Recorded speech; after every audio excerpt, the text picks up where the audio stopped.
నేను వాళ్ళ మీద ప్రభావం ఉందా లేదా, రాజకీయపరమైన ఆరోపణలు ప్రత్యారోపణలు ఈ సందర్భంగా చేయదలుచుకోలేదు. లక్ష్యం మాకు స్పష్టంగా ఉంది. ప్రజలకు మా పట్ల విశ్వాసం ఉన్నది. దేశంలోనే మా ప్రభుత్వం చేసి చూపించింది. ఇలాంటి విమర్శలు చేసే నాయకులను నేను ఒకటే ప్రశ్న అడుగుతున్నా. 11 సంవత్సరాల నుంచి నరేంద్ర మోడీ గారు ఈ దేశ ప్రధానమంత్రిగా ఉన్నాడు. 16-17 రాష్ట్రాలలో మీ ప్రభుత్వమే ఉన్నది. గుజరాత్లో 25 సంవత్సరాల నుంచి మీ ప్రభుత్వం ఉన్నది.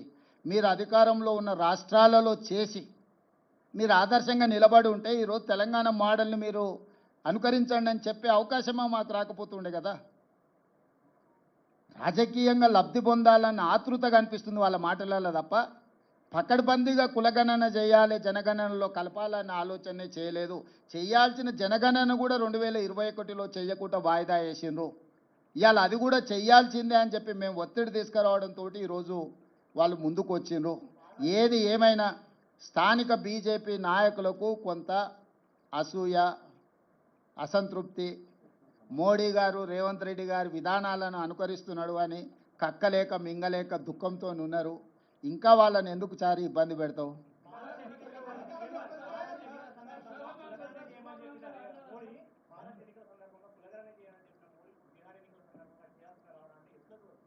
అంటే ఇవన్నీ రాజకీయాలకు ముడిపెట్టకండి. నేను ఒకటే చెప్తున్నా, ఇది ఈ దేశ ప్రజలకు మేలు జరుగుతుంది. ఏ ఒత్తిడితోనైనా నిర్ణయం తీసుకొని, ఏ అవసరంతోనైనా నిర్ణయం తీసుకోండి. అంతిమంగా ఈ బలహీన వర్గాలకు న్యాయం జరగాలి. ఇప్పుడు రాజకీయపరమైన వివాదాలను ఆరోపణలు చేయడం మొదలు పెడితే ఆ వర్గాలకు నష్టం జరుగుద్ది. మేము ఆరోపణలు చేయదలుచుకోలే. నేను ఈ సందర్భంగా ఏ ఒత్తిడితోనైనా ఏ అవసరం కోసమైనా చేయడం ద్వారా నిజమైన లబ్ధి బలహీన వర్గాలకు చేరాలి. అదే మా లక్ష్యం, రాహుల్ గాంధీ గారి లక్ష్యం, మా లక్ష్యం, ఈ వేదిక మీద ఉన్న ప్రతి ఒక్కరి ఉద్దేశం అదే. కాబట్టి మేము దీన్ని ఏ ఎన్నికలకు ఏ రాజకీయ వివాదాలకు మేము ముడిపెట్టదలుచుకోలేదు.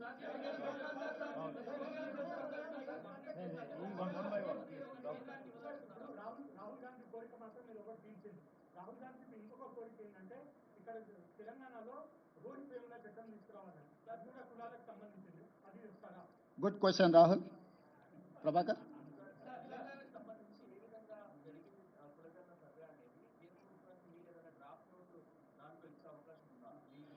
మేము ఆల్రెడీ ఆ నివేదిక పంపించినాము.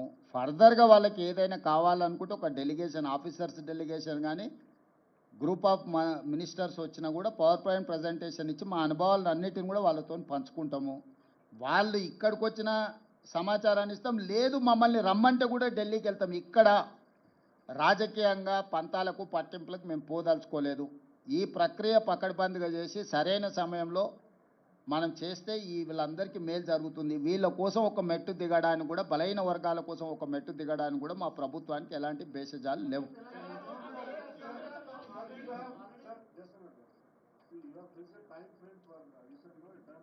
Yes. Sir, actually 1 year is the time frame. We have taken 1 year. So my advice is 1 year is max. Why? Because we have done and we have learned something from that, out of that experience. We are there to share with Government of India my experience. So 1 year's time frame is reasonable time. They can do miracles within a year. I don't know how Government of India is going to take on a decision. That is why I have told you, discuss with political parties and stakeholders and civil societies. Then you will get some information or otherwise suggestions. Based on that, you prepare in a terms of reference. It is easy to handle things. Otherwise, it will become a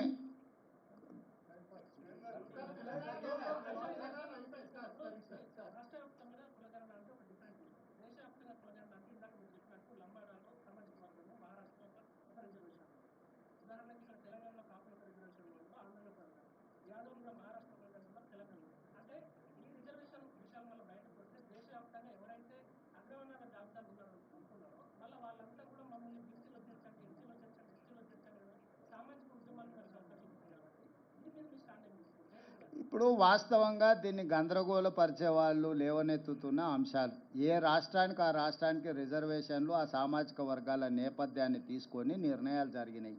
ఇది state as a unit. నేను అందుకే ఆ సూచన చేసిన. ఇప్పుడు ఈ ప్రశ్నలన్నీ కూడా వాళ్ళు ఆల్ పార్టీ మీట్ పెట్టిండ్రు అనుకో, లేకపోతే స్టేక్ హోల్డర్స్ మీట్ పెట్టినరు అనుకో, లేకపోతే సివిల్ సొసైటీస్ని పిలిచినారు అనుకో, మీరు అడుగుతున్న ప్రశ్నలన్నీ ప్రభుత్వం ముందుకు వస్తాయి. ఎక్కడైనా ఏ స్టేట్కి ఆ స్టేట్ రిజర్వేషన్లలో ఏది ఎందులో కలుపుకోవడానికి వెసులుబాటో ఆ లిస్ట్ ఉంది. ఒకవేళ ఏదైనా సామాజిక వర్గం ఒక రాష్ట్రం, గతంలో కాపులు ఓసీలలో ఉండేది, 1976లో బీసీలలోకి వచ్చిండ్రు, 1976 కంటే ముందు లంబాడాస్ కూడా బీసీలలో ఉంది, తర్వాత వాళ్ళని ఎస్టీలలో తీసుకొచ్చిండ్రు. ఇట్లా రకరకాల సామాజిక వర్గాలు వివిధ సందర్భంగా ఎల్లాపుల, కొప్పుల వెలమ వాళ్ళందరూ ఒకప్పుడు ఓసీలు. చంద్రశేఖరరావు గారు 96లో వారిని తీసుకెళ్లి బీసీలలో కల్పించిండు. దీనికి లోకల్ బాడీ ఎన్నికలకు సంబంధం లేదు మిస్టర్ సూరజ్.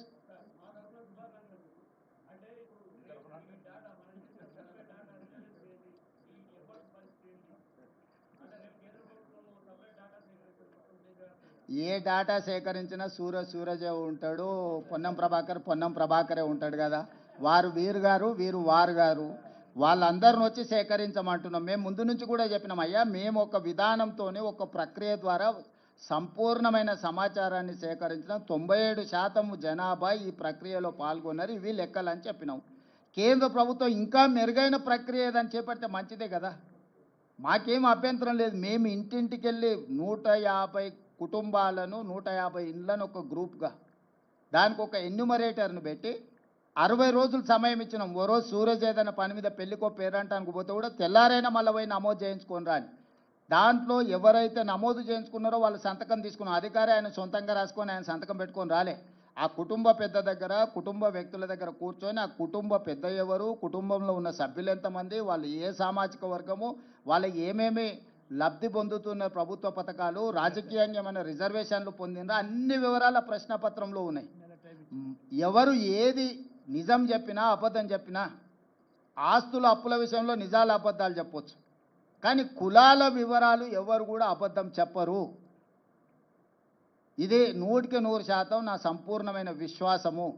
కులాల లెక్క పక్కగా తేలిన తర్వాత సంక్షేమ పథకాలు ఎట్లా అమలు చేయాలనో ఆటోమేటిక్గా ఆ స్టేటస్ అనేది మన దగ్గరకు వచ్చేస్తుంది. కేంద్ర ప్రభుత్వం ప్రామాణికం. ఎప్పుడు కూడా ఎలాంటి డేటా అయినా గవర్నమెంట్ ఆఫ్ ఇండియా ప్రివేల్స్. ఇప్పుడు ఏ డేటా లేనప్పుడు నా డేటా ప్రామాణికం. కేంద్రమే ఒక ప్రక్రియను చేపట్టి ఇది డేటా రాష్ట్రాల వారి, కానీ కేంద్ర ప్రభుత్వం ముందుకు వచ్చినప్పుడు ఆటోమేటిక్గా గవర్నమెంట్ ఆఫ్ ఇండియా ప్రివేల్స్.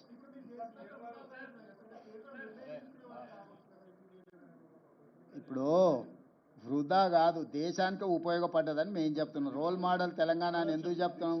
100 సంవత్సరాల నుంచి ఎవరు చెయ్యలేని పనిని, ప్రక్రియను తెలంగాణ రాష్ట్ర ప్రభుత్వం చేయడం ద్వారా చెయ్యడానికి ఏ విధి విధానాలు ఉండాలి, చేయడం వల్ల వచ్చే ప్రయోజనం ఏంది, చెయ్యకపోతే కలిగే రాజకీయ పార్టీలకు నష్టమేంది తెలిసింది. కాబట్టి ఈరోజు తెలంగాణలో సేకరించిన సమాచారం దేశానికి ప్రయోజనం చేకూరింది. కాబట్టి ఇవాళ దేశానికే రోల్ మోడల్గా నిలబడ్డం మేము. తెలంగాణ మోడల్ దేశానికే రోల్ మోడల్.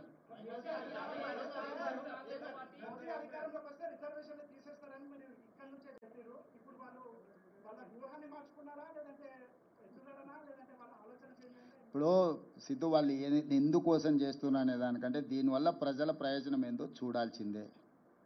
ఆ ఎన్నికల ముందు వాళ్ళు చేసిన ప్రయత్నాన్ని మేము తిప్పికొట్టినాం కాబట్టి, ప్రజలు కూడా తిప్పికొట్టి 240 సీట్లు ఇచ్చారు కాబట్టి రిజర్వేషన్లు రద్దు కాలేదు, రాజ్యాంగాన్ని మార్చలేదు. వాళ్ళు అనుకున్న 400 సీట్లు వచ్చినుంటే ఈ పాటికి దేశంలో రిజర్వేషన్లు రద్దయ్యేటివి, రాజ్యాంగం రూపురేఖలు మారిపోయేది, ఈరోజు కులగణన కూడా జరుగుండేది కాదు. ఆ రోజు ప్రజలు మేము అప్రమత్తం చేసినాం కాబట్టి వాళ్ళకి సంపూర్ణమైన మెజారిటీ ఇవ్వకుండా 240 సీట్లు ఇచ్చారు కాబట్టి సంకీర్ణ ప్రభుత్వంలో వాళ్ళు అనుకున్న ఎజెండాను అమలు చేయలేని పరిస్థితిలో ఇప్పుడు ఈ సంకీర్ణ ప్రభుత్వాన్ని కాపాడుకోవాలంటే కులగణన చేసి తీరవలసిందే. ఎందుకంటే అక్కడ బీహార్లో వాళ్ళతో సంకీర్ణ ప్రభుత్వంలో ఉన్న నితీష్ కుమార్ ఇతరులు ఈరోజు కులగణన చేయాలనే డిమాండ్తో ఉన్నారు. మొన్నటి వరకు మీరు చెప్పిన నరేంద్ర మోడీ గారు బీజేపీ కులగణనకు వ్యతిరేకంగా మాట్లాడిండు కదా. రాజ్నాథ్ సింగ్ గారు అఫీషియల్గానే చెప్పిండు, సుప్రీంకోర్టుకి చెప్పిండు మేము చెయ్యము అని, అఫిడవిటే ఇచ్చిండు. ఎందుకు మారింది? మేము ఎన్నికల ముందు, పార్లమెంట్ ఎన్నికల ముందు ప్రజల్ని అప్రమత్తం చేసినాం కాబట్టి ప్రజలు మోడీకి సంపూర్ణమైన మెజారిటీ, ముఖ్యంగా 400 సీట్లు ఇవ్వకుండా తిరస్కరించడంతో by political compulsion he has decided to take up this issue. So మేము ఏదైతే ప్రయత్నం చేసినామో రాహుల్ గాంధీ గారి భారత్ జోడో యాత్ర దేశ ప్రజలకు ఉపయోగపడ్డది. ప్రతిపక్షం, మేము పాలకపక్షం వస్తే నిర్ణయాలు చేస్తాం, ప్రతిపక్షంలో ఉంటే ప్రభుత్వాన్ని ఒత్తిడి చేస్తాం. ఇదే కదా ప్రజాస్వామిక స్ఫూర్తి. మా ఒత్తిడితోని ఈరోజు కేంద్ర ప్రభుత్వం ముందుకు వచ్చింది, అమలు చేస్తుంది.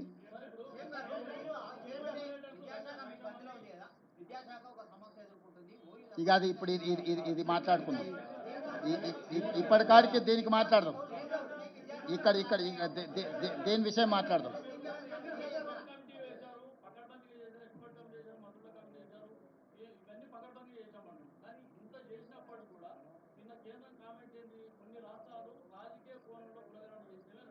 అవును, కొన్ని రాష్ట్రాలు అంటే బీహార్ లాంటి రాష్ట్రం, వాళ్ళ ప్రభుత్వం ఉంది కదా, నితీష్ కుమార్ చేసిన దాన్ని కోర్టు తప్పు పట్టింది కదా, వాళ్ళ గురించి వాళ్ళు చెప్పుకుంటే ఎన్నికల్లో నష్టం వస్తుందని బీహార్ను పరోక్షంగా కోర్టు చేసిండు Ashwini Vaishnaw. It is not for Telangana. Yes,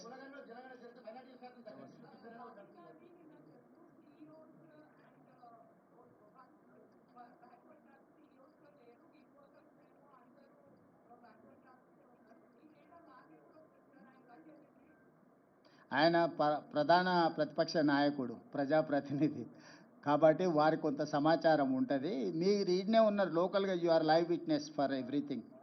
మేము డేటా అంతా ఇచ్చినాము, కొంత సెన్సిటివ్ డేటా షేర్ చేయడానికి లేదు. Data privacy act, head of ఏ డిపార్ట్మెంట్లో ఎవరు ఉన్నారు ఏంది అనేది ఆ డేటా అంతా అఫీషియల్గా ఎప్పుడైనా అందుబాటులో ఉంటుంది.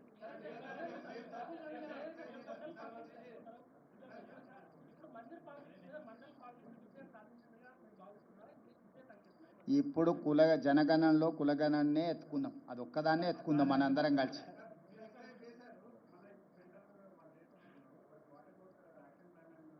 మా యాక్షన్ ప్లాన్ కూడా ఎక్స్పర్ట్స్ కమిటీని అపాయింట్ చేసినాం. We will take that experts committee suggestions and we will implement.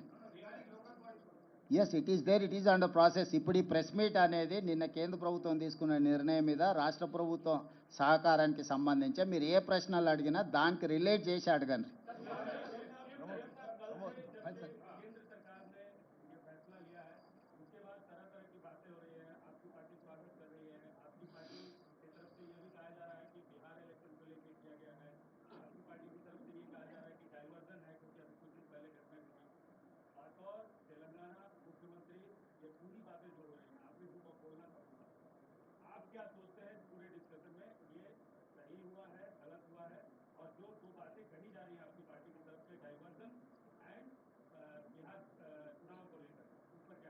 Chaturvedi, ये सब सारे राजनीति में बार बार जब पत्रकार ने जो सवाल पूछा, सवाल के हिसाब से जवाब आएंगे. हमारे मित्रों ने क्या, आपके मित्रों ने क्या सवाल किया, हमारे मित्रों ने क्या जवाब दिया, मुझे तो पता नहीं.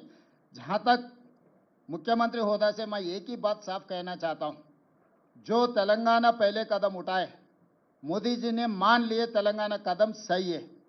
जो तेलंगाना राज्य सरकार ने जो मांग की है, जो खत लिखा मोदी जी को, वो खत मान लिए. इसीलिए मैं अभिनंदन करना चाहता हूं नरेंद्र मोदी जी को. तेलंगाना को आदर्श लेकर आगे जा रहा है. आगे केंद्र सरकार ने जनगणना में कुलगणना जो करने के लिए कोशिश कर रहा है, उसके लिए हम सुझाव देंगे, हम मदद देंगे, आगे मिलकर काम करेंगे. अभी तो इतना ही है. मैं राजनीति के बारे में चर्चा नहीं करना चाहता हूं, मैं आरोप नहीं लगाना चाहता हूं, क्योंकि राहुल गांधी का जो सोचधारा है, वो सोचधारा अमल करने का जिम्मेदारी तेलंगाना सरकार के है. जो राहुल गांधी सोचधारा को मोदी जी ने अमल किए तो ये तो बेहतर है, क्योंकि ये लीडर ऑफ अपोजिशन कुछ सुझाव दिए, जब प्रधानमंत्री मान लिए तो देश के लिए अच्छा है. यहाँ ये मुद्दे को यहीं देखो, बिहार में क्या चुनाव हो रहा है, आगे सीमांतर के क्या होने वाले, सीमा पे क्या हो रहा है, ये सब सारे हम इस मौके पे हम ये सब सारे चर्चा नहीं करना चाहता हूं मैं.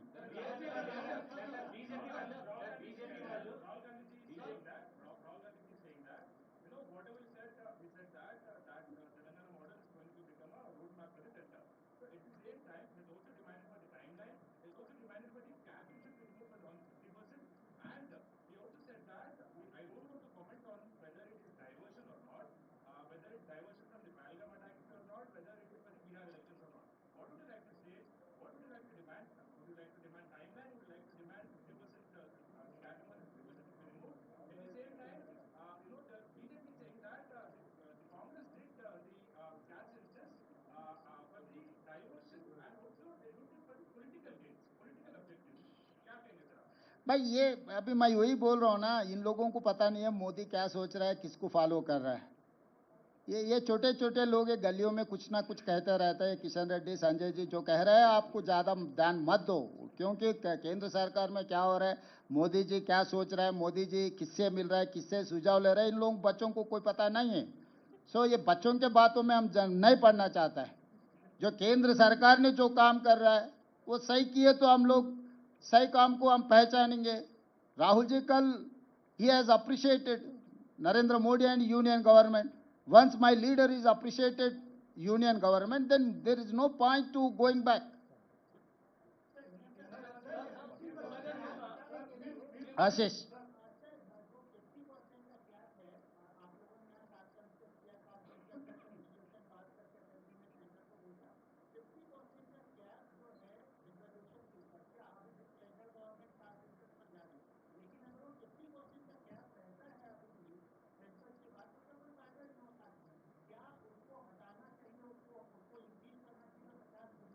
आशीष जी, सुप्रीम कोर्ट ने 50% ही रखना बोल के नहीं बोले। जब आपके ने डेटा नहीं है,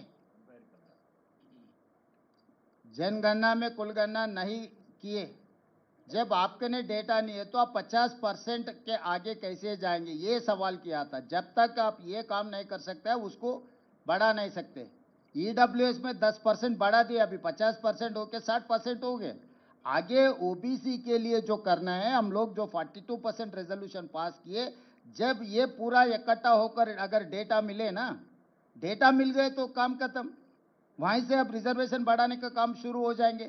इसीलिए पहले ये काम करो। पहले अभी किसी को इलाज करना बोले तो पहले एक्सरे लेना, तो ये एक्सरे है इलाज करने का।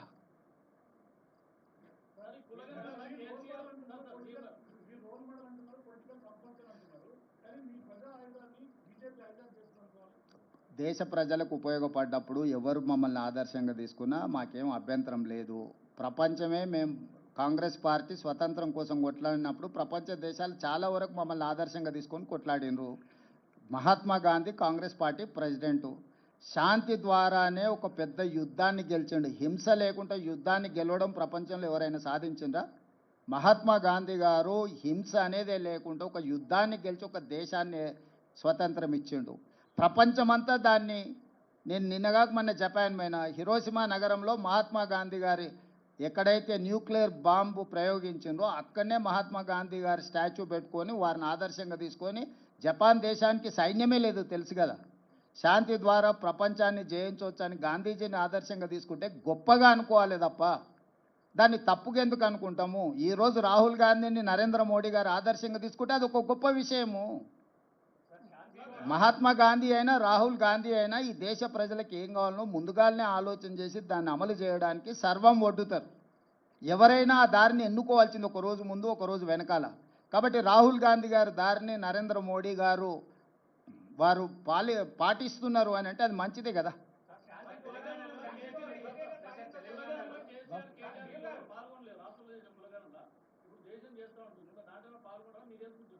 నేను అనేది ఏంటంటే లేనోడు లేనట్టే, ఎందుకే మనకి చర్చ.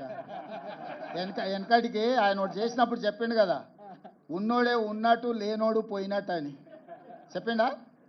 సమగ్ర కుటుంబ సర్వే చేసినప్పుడు నమోదు చేయించుకున్నోడే ఉన్నట్టు, నమోదు చేయించుకోకపోతే పోయినట్టు అని వారు అన్నారు కదా. వారికి స్పష్టత ఉంది, కొండలు నీకెందుకు లేదు?